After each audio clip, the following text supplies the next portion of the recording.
Salut à tous, bienvenue dans cette nouvelle vidéo. Avant de commencer cette nouvelle vidéo, comme vous le savez, zofoot.com, le site de maillots de foot pas cher, tous les maillots 2022-2023 de tous vos équipes préférées sont disponibles. Le dernier maillot fourte du Paris Saint-Germain qui vient de sortir est disponible, qualité exceptionnelle, n'hésitez pas, moins 10% avec le code promo Sacha, et en plus de ça, promotion exceptionnelle jusqu'au 16 mars prochain. Et aussi, il va y avoir de nombreux cadeaux à gagner, une loterie va être organisée, toutes les informations en lien en description. Alors pour la promotion exceptionnelle jusqu'au 16 mars, en plus des moins 10%, si vous achetez 2 maillots, vous obtiendrez un maillot. Si vous achetez 4 articles, vous obtiendrez 2 maillots gratuits plus livraison gratuite. Si vous achetez 6 articles, vous obtiendrez 3 maillots offerts ou 3 articles offerts de votre choix plus livraison gratuite. Pour avoir les produits gratuits, vous devez laisser un commentaire sur l'écran de paiement. Et en plus de ça, en plus des moins 10%, en plus de la promotion exceptionnelle jusqu'au 16 mars, il va y avoir sur le site et sur le groupe WhatsApp qui sera en lien en description, toutes les informations aussi en description. Il y aura une loterie pour gagner de nombreux cadeaux. Donc tout sera expliqué dans quelques secondes. Donc voilà, hein, très clairement, allez-y en masse. Donc on va vous expliquer tout ça, hein. Il y aura la participation d'une loterie et l'annonce des gagnants sera faite, hein. Tant que vous entrez dans le groupe WhatsApp, des activités gratuites de loterie, de maillots de foot auront lieu régulièrement dans le groupe WhatsApp avec des prix exceptionnels. Puis voilà, on va vous expliquer tout ça dans quelques instants en vous présentant en même temps le site et aussi cette loterie exceptionnelle. Toutes les informations en lien en description.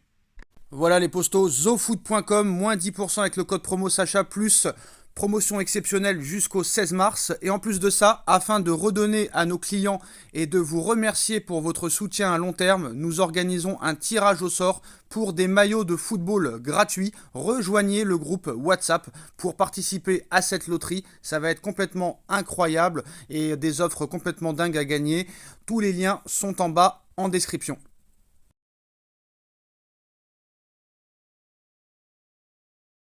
Salut à tous, bienvenue dans cette nouvelle vidéo. On va évoquer un petit peu l'actualité du Paris Saint-Germain. Le PSG a 11 points d'avance en Ligue 1, donc on pense normalement, après il reste 11 journées, donc tout peut arriver. Mais bon, très clairement, l'avenir du Paris Saint-Germain paraît bien sombre. Et il faut vous y préparer, très clairement. Ne pensez pas à gagner la Ligue des Champions l'année prochaine, dans 2 ans ou dans 3 ans. Ça ne se passera pas, très clairement. Parce que là, le problème, en plus des dirigeants, en plus du directeur sportif, de l'entraîneur, du staff technique, tout est à refonder, très clairement. C'est-à-dire que presque 90% de l'effectif est à enlever, est à supprimer. Et ça, malheureusement, c'est pas possible, parce que tu as des joueurs sous contrat encore pendant plusieurs années, avec toutes les fautes que tu as fait, prolonger des Neymar de 6 ans, prolonger des joueurs et tripler leur salaire, alors qu'il n'y avait pas très clairement urgence à les prolonger. Donc très clairement là, peu importe l'entraîneur qui viendra, s'il y a un entraîneur qui vient, parce qu'apparemment si Galtier remporte le titre, bah apparemment ils vont le garder. Très clairement pour moi, Campos est un incompétent fini, Galtier est un incompétent aussi. Les dirigeants sont des incompétents, le prof de tennis Nasser Al-Khelaifi est un incompétent fini, le subliminal de l'incompétence, le sommet.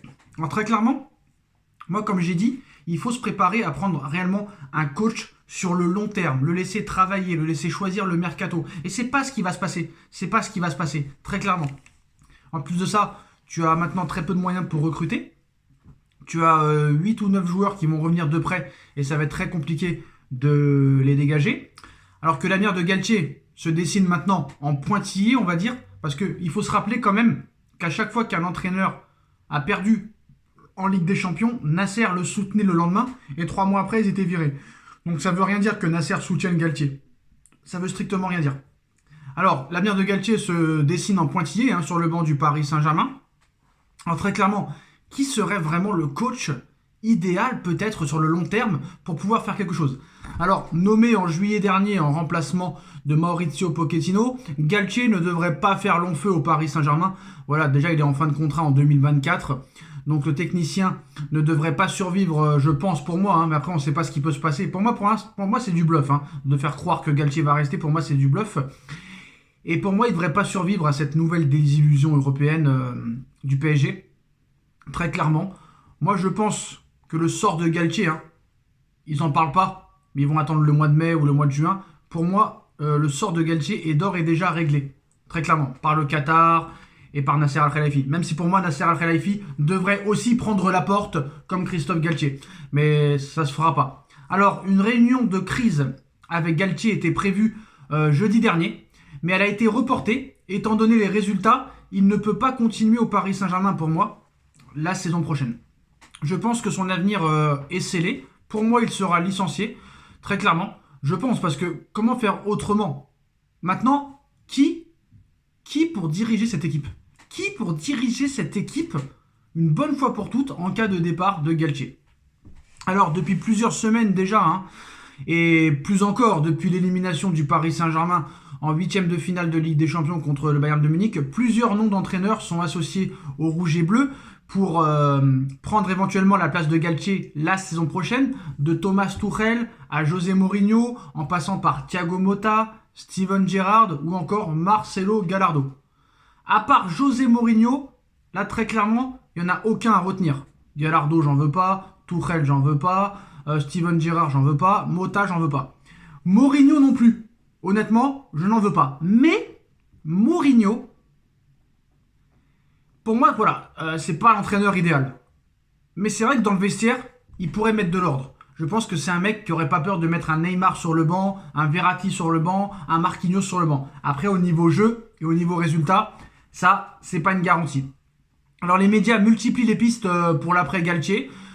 Moi, à l'heure où je parle, hein, très clairement, je pense que je sais même pas si des Guardiola ou Klopp y arriveraient. Honnêtement. Maintenant, il y en a beaucoup qui disent, beaucoup de médias disent que le seul qui serait capable, très clairement, de faire passer ce cap au Paris Saint-Germain serait Zinedine Zidane. Parce que la question est souvent posée, depuis maintenant plusieurs années, et depuis le départ de Laurent Blanc surtout, qui serait un bon entraîneur au Paris Saint-Germain? Aujourd'hui, clairement, on va pas se mentir, il n'y a pas énormément de noms. Il faut quelqu'un qui, pour moi, a un palmarès, comme je l'ai dit, une renommée internationale, quelqu'un qui a gagné en tant qu'entraîneur. Donc maintenant, voilà, on va pas se mentir. C'est très clair que Zinedine Zidane, à l'heure actuelle, pour moi, serait la piste idéale. Pour moi, la personne idéale, ce serait Zinedine Zidane. Parce que, honnêtement, lui, il va entrer très clairement dans le vestiaire avec une image, avec un palmarès. Il n'aura pas l'image, pour moi, de baisser la tête. Et ils sauront que ce mec-là a tout gagné en tant que joueur, a tout gagné en tant qu'entraîneur. Et là, très clairement, le respect sera là pour moi. Le respect sera là. Après, le problème, il faut que Zidane ait envie de venir. Et ça, c'est pas certain. Il y a beaucoup d'hypocrisie dans le dossier Zidane. Il y en a qui t'annoncent que ça aurait dû être fait l'année dernière. Après, on ne sait pas si vraiment Zidane a envie de venir. Pour moi, ce vestiaire est ingérable. Donc pour moi, je ne sais pas comment Zidane pourrait venir. Parce que ce vestiaire est ingérable. Et voilà, c'est pas pour critiquer Zidane, mais je pense que lui préfère venir dans un club où il y a un minimum de confort. Et à part au Real Madrid, là, à l'heure actuelle, il n'y a pas vraiment de confort. C'est dur pour tout le monde, très clairement. Même en Ligue des Champions, là, je pense qu'il va y avoir une très très grosse surprise. Mais c'est vrai que l'entraîneur idéal pourrait être Zidane. Après moi, Zidane, je suis pas vraiment pour à 1000% parce que c'est encore un entraîneur qui vient de Marseille, même s'il n'a aucun lien avec l'Olympique de Marseille. Il n'a jamais joué, il n'a jamais entraîné. Mais il y a tellement peu de noms à l'heure actuelle qui pourraient être compétents. Un retour d'Ancelotti, avec ce que les dirigeants ont fait à Ancelotti, je pense pas que Carlo Ancelotti voudrait revenir au Paris Saint-Germain. Je pense qu'il est plus proche de la sélection brésilienne plutôt qu'un retour au Paris Saint-Germain. Mais un retour de Carlo Ancelotti, pourquoi pas? Ancelotti est encore à la mode. Il a gagné la Ligue des Champions l'année dernière. Donc c'est un entraîneur qui connaît la maison. C'est un entraîneur qui connaît les dirigeants. Et je suis désolé, Carlo Ancelotti est très très fiable. Il a une certaine autorité qui est indéniable. Donc pour moi, à l'heure où on parle, pourquoi pas Ancelotti? Franchement, ancien Parisien, ancien coach du Paris Saint-Germain. On l'a pas laissé le temps de travailler. Bonne anecdote, hein. Meilleur entraîneur de Ligue 1 en 2013 avec Galtier ex aequo qui avait fini 5e avec Saint-Etienne. On marche sur la tête. Donc voilà, pour moi, à l'heure actuelle, je préférais un mec comme Ancelotti, qui serait de retour, plutôt qu'un mec comme Zinedine Zidane. Très clairement. Voilà. Ancelotti, on a vu en plus de ça, qu'il arrive très vite à s'adapter. Et là, très clairement, moi je pense que ce serait réellement une bonne idée, Carlo Ancelotti, sur le banc du Paris Saint-Germain. Est-ce que les dirigeants en ont envie? Est-ce que Ancelotti pourrait en avoir envie? Ça, malheureusement, je ne sais pas. Après, on a vu que les Qataris vont faire le maximum pour avoir Zinedine Zidane. Je pense qu'il y aura une nouvelle offre, des nouvelles propositions. Mais moi, je pense honnêtement que si aucun coach de renommée veut venir, bah autant garder Galtier. Parce que enlever Galtier pour prendre Mota, enlever Galtier pour prendre Gérard, enlever Galtier pour prendre Gallardo, prendre Galtier, virer Galtier pour prendre Amorim, pour moi, c'est à le même niveau. Ça n'a ni queue ni tête. Ça n'a aucun intérêt de remplacer Galtier par un mec encore plus mauvais que lui. On a remplacé Emery par un mec plus mauvais que lui. On a remplacé Tuchel par un mec plus mauvais que lui. On a remplacé Pochettino à la place d'un mec plus mauvais que lui. Donc autant prendre Domenech. Autant prendre Domenech à l'heure où on parle. Mais voilà les postos. Dites-moi en commentaire ce que vous en pensez. On like, on partage, on commente, on s'abonne. Et on se retrouve très vite pour une nouvelle vidéo. Tchuss.